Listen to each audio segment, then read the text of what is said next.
अस्सलाम वालेकुम, welcome back to another video. इस वीडियो में मैं आपको व्हाट्सएप के न्यू अपडेट के बारे में बताऊंगा। जी हाँ दोस्तों, व्हाट्सएप के ऊपर एक न्यू अपडेट आया है। आज की इस वीडियो में वो अपडेट आपके साथ शेयर करने वाला हूँ, लेकिन उससे पहले चैनल पर न्यू है तो चैनल को लाजमी सब्सक्राइब कर दें।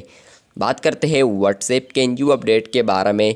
तो फ्रेंड्स, ये अपडेट आपको मिलेगा अगर आप लोग अपडेट्स वाले टैब पर आते हैं, और जैसे ही आप लोग अपडेट्स वाले टैब पर आएंगे, स्टेटस को अपलोड करने की कोशिश करेंगे तो कुछ वक्त पहले ये अपडेट आया था। आपको यहाँ पर बॉटम में ही यहाँ पर ऑप्शंस आते हैं वॉइस, टेक्स्ट, फोटो और वीडियो का। लेकिन अब एक और अपडेट आ चुका है। जैसे कि फ्रेंड्स, आप लोग कैमरे वाले आइकन पर क्लिक करेंगे अपडेट्स वाले टैब के अंदर, तो आपको अब यहाँ पर दो और ऑप्शंस भी देखने को मिलते हैं। नंबर 1 है यहाँ पर टेक्स्ट और दूसरा है वॉइस। मतलब यह है कि फ्रेंड्स, आप लोग कैमरे वाले ऑप्शन पर क्लिक करते हैं और उसके बाद आप लोग यहाँ पर आपको याद आता है कि नहीं, मैंने टेक्स्ट स्टेटस को अपलोड करना है, तो आप लोग यहीं से दोबारा टेक्स्ट भी अपलोड कर सकते हैं।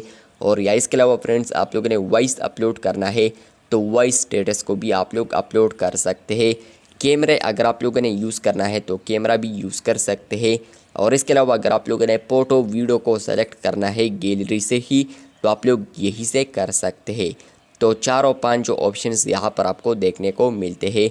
नंबर 1 आपको मिलता है टेक्स्ट, और दूसरा आपको वॉइस, और तीसरा आपको कैमरा, और चौथा और पांचवा जो है वो आपको वीडियो या इसके अलावा फोटो फॉर्म में ही देखने को मिलता है ऑलरेडी गैलरी में। तो ये अपडेट आपको आया है या नहीं, कमेंट बॉक्स में लाजमी बताएं। व्हाट्सएप ने ये इम्प्रूवमेंट की है। विद इन गैलरी आपको अब यहाँ पर ये तीनों ऑप्शंस देखने को मिलेंगे। तो अगर आपको ये अपडेट मिला है तो कमेंट बॉक्स में लाजमी बताएं। इसी तरह और अपडेट्स के लिए चैनल को सब्सक्राइब कर दें। शुक्रिया।